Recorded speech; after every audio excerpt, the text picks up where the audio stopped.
నిత్యానందరసాలయం సురమునిస్వాంతాంబుజాతాశ్రయం స్వచ్ఛం సద్విజసేవితం కలుషహృత్సద్వాసనావిష్కృతం శంభుధ్యాన సరోవరం వ్రజ మనోహంసావతం సస్థిరం కిం క్షుద్రాశ్రయపల్వల భ్రమణ సంజాతశ్రమం ప్రాప్స్యసి.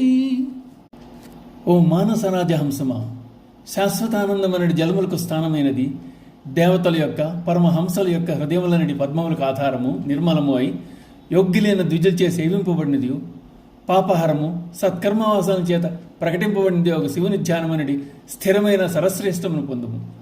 అల్పులను ఆశ్రయించుటనడి పడియంతిప్పుడు చేత పుట్టిన ఆయాసమును ఎలా పొందెదవు? పరమశివ ధ్యానమే సర్వోత్తమ ఫలదాయకమని నిర్ణయించి అన్య దేవతాశ్రయము నుండి మనసును మరలించున్నారు శంకరాచార్యుల వారు. ఓ నా మనోరాజహంసమా, నా మాట వినుము. తాత్కాలిక ఆనందమును వసుకునట్టి కొంతమంది ఇతర దేవతలు ఉండవచ్చుగాక, క్షుద్ర దేవతాశ్రయం వలన కొన్ని పాపములు నశించవచ్చునుగాక, కానీ అందువల్ల శాశ్వతమైన ఆనందం ఎన్నటికీ లభింపదు.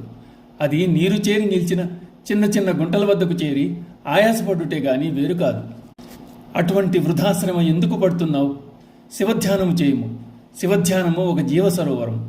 ఆ సరోవరమునందు శాశ్వతానందము జలముగా దేవతలు మునులు మొన్నగు వారి చిత్తములు అందు విరిసిన కమలములుగా స్థిరముగా నిండి ఉన్నాయి.